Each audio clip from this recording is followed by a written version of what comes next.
महायोगी गुरु गोरक्षनाथ शोध केंद्र तथा अखिल भारतीय विद्यार्थी परिषद के संयुक्त तत्वावधान में आयोजित इस एक दिवसीय कार्यशाला की अध्यक्षता कर रही दीनदयाल उपाध्याय गोरखपुर विश्वविद्यालय गोरखपुर की सम्माननीय कुलपति प्रोफेसर पूनम टंडन जी, आज के इस कार्यक्रम में जिनका मार्गदर्शन हम सबको प्राप्त होने वाला है, वैसे साउथ बिहार सेंट्रल यूनिवर्सिटी के सम्माननीय कुलपति प्रोफेसर के.एल. सिंह जी, महात्मा गांधी केंद्रीय विश्वविद्यालय मोतिहारी के सम्माननीय कुलपति professor Sanjay Srivastava ji, Nehru central university के वाइस चांसलर सम्माननीय प्रोफेसर प्रभास शंकर शुक्ल जी, तथा इस सभागार में उपस्थित अभी आप सबने परिचय सुना है कि राम मनोहर लोहिया विश्वविद्यालय के सम्माननीय कुलपति आचार्य ब्रिजेंद्र सिंह जी, माँ विंध्यवासिनी विश्वविद्यालय की सम्माननीय कुलपति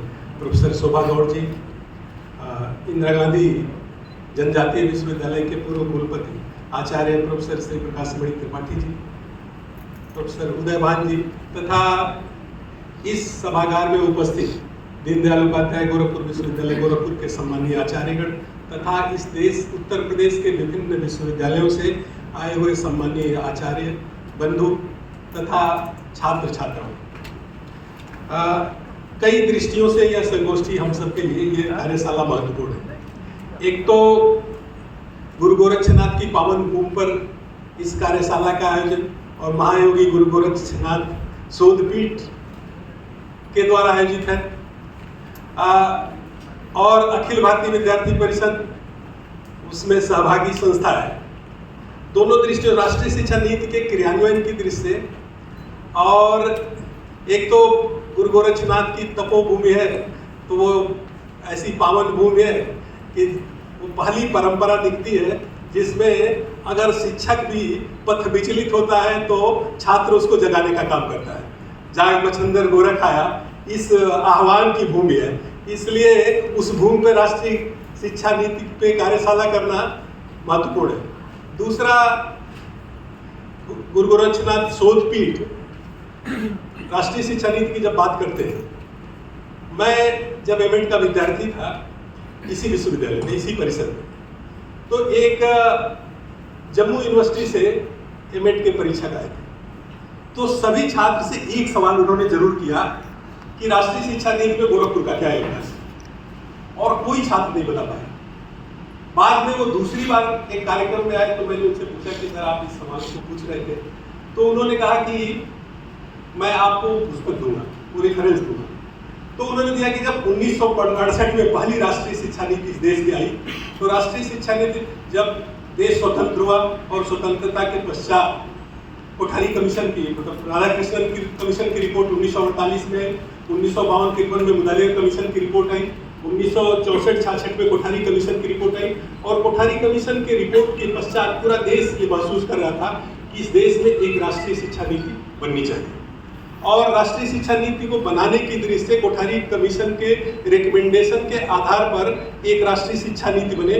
उस समय तत्कालीन शिक्षा मंत्री मोहम्मद करीम छागला थे, तो मोहम्मद करीम छागला की अध्यक्षता में मेंबर ऑफ पार्लियामेंट की एक कमेटी बनी, जिसमें सभी दलों के सदस्य उसमें सम्मिलित थे। हिंदू महासभा से एकमात्र प्रतिनिधि के रूप में जीत करके महंत दिव्यनाथ जी उस समय संसद में गए। तो महंत दिव्यनाथ जी उस जो राष्ट्रीय शिक्षा नीति, पहली राष्ट्रीय शिक्षा नीति 1968 में जो बनी, उसकी ड्राफ्टिंग कमेटी के मेंबर थे। और इसलिए यह शोधपीठ से कराना हम लोग आवश्यक समझे कि जब पहली राष्ट्रीय शिक्षा नीति 1968 का जो डॉक्यूमेंट तैयार हुआ, उसमें महंत दिव्यनाथ जी ने जो नोट ऑफ डिसेंट 30-32 पेज का लगाया है, वो आज 2020 की राष्ट्रीय शिक्षा नीति का आधार पत्र है। महंत दिव्यनाथ जी कहते हैं कि राष्ट्रीय शिक्षा नीति, उन्होंने कहा कि राष्ट्रीय शिक्षा नीति किसे हम कहेंगे, है कि किसी भी देश की राष्ट्रीय शिक्षा नीति उस देश के जीवन दर्शन का प्रतिनिधित्व करना चाहिए। राष्ट्रीय शिक्षा नीति को देश के जीवन दर्शन के, जो देश का जीवन दर्शन है, उस जीवन दर्शन के अनुरूप नागरिक तैयार करना राष्ट्रीय शिक्षा नीति का उद्देश्य है। दूसरे, राष्ट्रीय आकांक्षाओं की पूर्ति राष्ट्रीय शिक्षा नीति को करना चाहिए।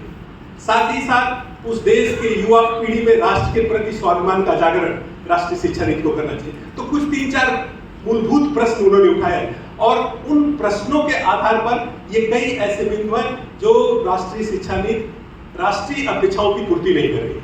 कि एक ऐसी शिक्षा नीति जो युवाओं में भारत के प्रति भक्ति का भाव जागृत करे, ऐसी शिक्षा नीति जो भारत के युवा को भारत की राष्ट्रीय चेतना से जोड़े, ऐसी शिक्षा नीति जो युवा को उस देश की मिट्टी से, इस देश की संस्कृति और संस्कारों से जुड़े, वो शायद राष्ट्रीय शिक्षा नीति कही जा सकती है। और कई दृष्टियों से उस समय की जो शिक्षा नीति थी वो इन मानदंडों पर राष्ट्रीय कहने योग्य नहीं थी। इसलिए मंत्री कहते थे कि ये पैरामीटर्स अगर राष्ट्रीय शिक्षा नीति है तभी वो राष्ट्रीय कहलाने की हकदार है।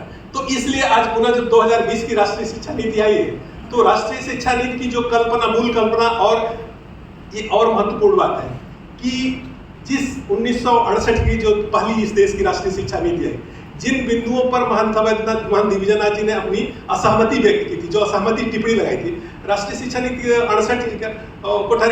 1968 की जो राष्ट्रीय शिक्षा नीति है उसके मूल डॉक्यूमेंट के साथ महान दिग्विजयनाथ जी की 30-32 पेज की असहमति टिप्पणी भी भारत सरकार ने प्रकाशित किया है। आज जो 1968 में जो असहमति टिप्पणी थी महान दिग्विजयनाथ की, 2020 की राष्ट्रीय शिक्षा नीति वो असहमति से सहमति की यात्रा है। जिन बिंदुओं पर वो असहमति व्यक्त किए थे, आज उन बिंदुओं के सहमति की यात्रा है। इसलिए इस शोध पीठ पे, इस विषय पे, इस कार्यशाला का आयोजन हम लोगों के लिए विशेष महत्व का। अखिल भारतीय विद्यार्थी परिषद उसकी दूसरी सहयोगी संस्था है। अखिल भारतीय विद्यार्थी परिषद जब देश स्वतंत्र हुआ तो भारत के स्वतंत्रता का संग्राम केवल राजनीतिक स्वतंत्रता का संग्राम नहीं था। भारत के स्वतंत्रता का संग्राम भारत के स्व के जागरण का संग्राम था। भारत के स्वतंत्रता का संग्राम भारतीय चेतना को भारत के युवाओं में स्थापित करने का संग्राम था। इसलिए जब 1947 में देश स्वतंत्र हुआ तो पूरे ये देश ने महसूस किया कि भारतीय मूल्यों और परंपराओं के आधार पर, भारत की संस्कृति के आधार पर, भारत के संस्कारों के आधार पर भारत को आगे विकसित किया जाए। और इस दृश्य से ये बहुत महत्वपूर्ण था कि भारत के युवाओं में भारत की चेतना का जागरण किया जाए। और उस दृश्य से 1948 में अखिल भारतीय विद्यार्थी परिषद की स्थापना होती है। और 1948 में जब अखिल भारतीय विद्यार्थी परिषद की स्थापना होती है, उस समय जिन बातों को एक छात्र संगठन बार बार शिक्षा के क्षेत्र में उठा रहा था कि भारत की शिक्षा भारत के प्रतीकों और प्रतिमानों पर प्रतिष्ठित होनी चाहिए, भारत की युवा भारत के स्वाभिमान के जागरण का केंद्र बनना चाहिए, भारत की शिक्षा नीति भारत की संस्कृति और संस्कारों पर आनी चाहिए, ऐसी शिक्षा नीति जिसमें भारत की मिट्टी की सुगंध हो, ऐसी शिक्षा नीति जो व्यक्ति को प्रकृति से, व्यक्ति को संस्कृति से जोड़े। तो ये एक छात्र संगठन 1948 से लगातार इस मांग को कर रहा था।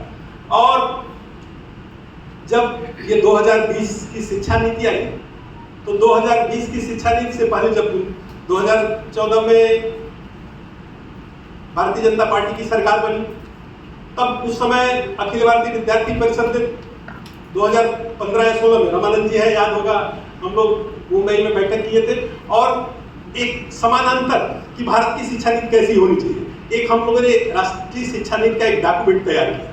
और आज उस डॉक्यूमेंट को देखें, उस समय हमने कहा था कि भारत की ज्ञान परंपराओं को भारत की शिक्षा में शामिल करना चाहिए। भारत की शिक्षा, अखिल भारतीय विद्यार्थी परिषद के स्थापना की जो 3 महत्वपूर्ण बिंदु थे कि इस भारत की भाषा के आधार पर भारत का विकास होगा, भारत की भाषाओं के आधार पर भारत की शिक्षा नीति तैयार होनी चाहिए, भारत की ज्ञान परंपरा के आधार पर भारत की शिक्षा नीति तैयार होनी चाहिए, एक ऐसा शिक्षा नीति, एक ऐसी शिक्षा नीति जो युवा को रोजगार से जोड़े। इसलिए इन सारे जिन बातों को अखिल भारतीय विद्यार्थी परिषद वर्षों से उठा रही थी, अपने स्थापना काल से उठा रही थी, उन बिंदुओं को आज राष्ट्रीय शिक्षा नीति में प्रमुखता से स्थान मिला है। इसलिए इस राष्ट्रीय शिक्षा नीति के प्रति समाज का विश्वास बढ़ा है। आज समाज का प्रत्येक व्यक्ति सिद्धांत के स्तर पर इस राष्ट्रीय शिक्षा नीति का 100% समर्थन करता है। इस राष्ट्रीय शिक्षा नीति में केवल कुछ संगठनों की नहीं, केवल कुछ लोगों की नहीं, बल्कि राष्ट्र की आकांक्षाएं और अपेक्षाओं से जुड़ी यह राष्ट्रीय शिक्षा नीति है। इसलिए इसका 100% क्रियान्वयन हो, इस दृश्य से हमको सतर्क रहना होगा, जागरूक रहना होगा। और राष्ट्रीय शिक्षा नीति के 5 वर्ष भी पूरे हुए हैं। इसलिए कोई भी शिक्षा नीति, कोई भी कार्यक्रम जब चलता है तो उसके पुनरावलोकन की आवश्यकता होती है, उस पर विहंगावलोकन की आवश्यकता होती है और साथ ही साथ सिंहावलोकन की भी आवश्यकता होती है। सिंह जब चलता है तो जितना कदम आगे चलता है एक बार पीछे मुड़ करके देखता है कि जितना चले हैं वो कितना सार्थक चले हैं, पीछे से कोई घात और प्रतिघात तो नहीं हो रहा। तो इस दृश्य से इसका समग्र रूप से मूल्यांकन करते हुए राष्ट्रीय शिक्षा नीति छात्र केंद्रित हो। ये राष्ट्रीय शिक्षा नीति बहुत बड़ी विशेषता है, ये राष्ट्रीय शिक्षा नीति राष्ट्र केंद्रित है और छात्र केंद्रित है।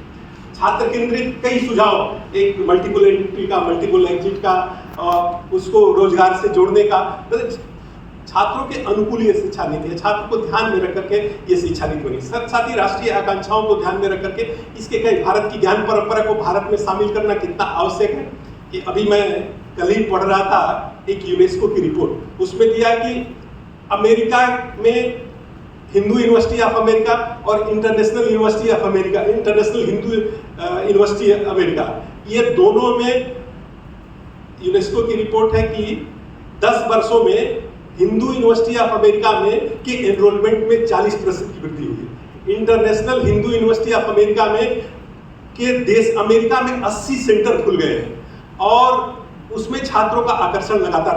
तो जो भारत की ज्ञान परंपरा विश्व के युवाओं को आकर्षित कर रही है, भारत के युवाओं के तो सर्वथा अनुकूल है, इसलिए उससे काटना नहीं बल्कि भारत के युवा को उसके साथ कैसे जोड़ा जाए, ये बहुत महत्वपूर्ण है। साथ ही साथ भारत की सबसे बड़ी चुनौती ये थी कि स्वतंत्रता के बाद भी भारत के युवाओं को भारत की भाषा से काटा गया।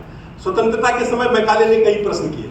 मैकाले ने कहा कि भारत की भाषा गंवार है, भारत की भाषा कमजोर है, भारत की अंत में उसने तो ये कह दिया कि अगर भारत को स्वतंत्र होना है तो स्वतंत्रता का विचार भी भारतीयों में, भारत की वो अंग्रेजी से ही आएगा, अंग्रेजी के विचार से आएगा। अगर ऐसा सच है, आज भी कुछ समाज के लोग मानते हैं। आज एनसीईआरटी ने बहुत अच्छा प्रयास किया है, सभी भारतीय भाषाओं में पाठ्य पुस्तकों का निर्माण किया है।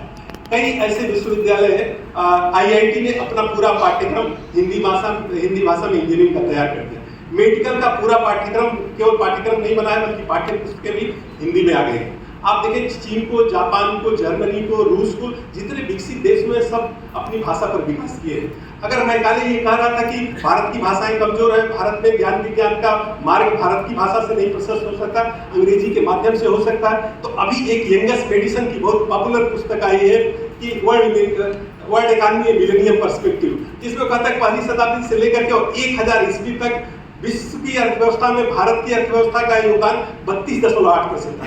पहली शताब्दी से लेकर के 1000 ईस्वी तक भारत विश्व की अर्थव्यवस्था में 1/3 कंट्रीब्यूट कर रहा था। ये जब 1/3 कंट्रीब्यूशन भारत का था तो वो शिक्षा भारत की किस भाषा में दी जाती थी? तो 1000 ईस्वी में तो भारत में अंग्रेजी आई नहीं थी, वो तो भारत की भाषाओं के आधार पर भारत विकसित हुआ था। विजयनगर साम्राज्य जिसके सुशासन की चर्चा आज दुनिया में होती है, विजयनगर साम्राज्य किस भाषा में चलता था? भारत को अगर समृद्ध बनाना है, भारत को भारतीय मूल्यों और परंपराओं पर खड़ा करना है, भारत को विश्व गुरु बनाना है, तो उसका आधार भारत की भाषाएं ही बन सकती है, भारत की ज्ञान परंपरा ही बन सकती है। और प्रत्येक युवा को रोजगार, स्वामी विवेकानंद कहते हैं, स्वामी भारतीय विद्यार्थी परिषद ने उनको आदर्श के रूप में स्वीकार। स्वामी विवेकानंद कहते हैं कि I want that education by which character is formed, intellect of mind is increased and by which one can stand on his own feet. एक ऐसी शिक्षा जिसके द्वारा चरित्र का निर्माण होता हो, एक ऐसी शिक्षा जिसके द्वारा मस्तिष्क का विकास होता हो, एक ऐसी शिक्षा जो छात्र को अपने पैरों पर खड़ा होने की प्रेरणा देती है। इसलिए इस राष्ट्रीय शिक्षा नीति में जो पश्चिम का दर्शन था कि development of cognitive domain, development of affective domain, development of psychomotor domain, उससे अलग हटकर के राष्ट्रीय शिक्षा नीति पंच महाकोश होलिस्टिक डेवलपमेंट, समग्र विकास, इसलिए 360 डिग्री असेसमेंट की बात करती है। इन सारी दृष्टियों से अगर देखें तो ये राष्ट्रीय शिक्षा नीति भारत केंद्रित है और विकास केंद्रित है और भारत और भारतीयता को केवल भारत में नहीं विश्व पटल पर प्रतिष्ठित करने की दृष्टि से महत्वपूर्ण है। ये विकसित भारत के इतिहास को रचने वाली राष्ट्रीय शिक्षा नीति है। इसलिए 2047 में जब विकसित भारत के निर्माण के लिए भारत का युवा आगे बढ़ा है तो उस भारत के विकास की एक महत्वपूर्ण आधार ये राष्ट्रीय शिक्षा नीति बन सकती है। आवश्यकता इस बात है कि जितने स्टेक होल्डर्स हैं इसके क्रियान्वयन के प्रति उसी प्रतिबद्धता के साथ आगे बढ़े, इसी भावभूमि के साथ, इसी भावना के साथ इस कार्यशाला का आयोजन किया गया है। इस कार्यशाला में उत्तर प्रदेश के लगभग सभी विश्वविद्यालयों के शिक्षक, छात्र तथा अभिभावक, मीडिया के प्रमुख बंधु, वो सभी इस कार्यशाला में चर्चा करते हुए राष्ट्रीय शिक्षा नीति के क्रियान्वयन को कैसे ठीक प्रकार से आगे बढ़ाया जाए। और एक और महत्वपूर्ण बात मुझसे जो छूट रही थी कि जब 2020 में राष्ट्रीय शिक्षा नीति आई तो उत्तर प्रदेश में राष्ट्रीय शिक्षा नीति के क्रियान्वयन की दृष्टि से एक स्टीयरिंग कमेटी का निर्माण हुआ था।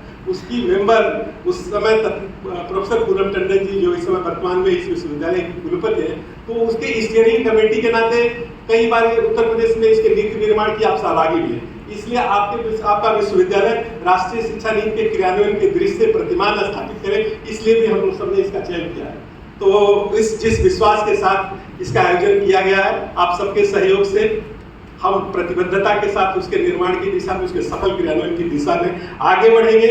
उसमें एक सार्थक विमर्श के पश्चात एक एक्शन पॉइंट तैयार करेंगे और उसके आधार पर उसको आगे ले जाने की योजना बनाएंगे। इसी भावभूमि के साथ इसका आयोजन किया गया।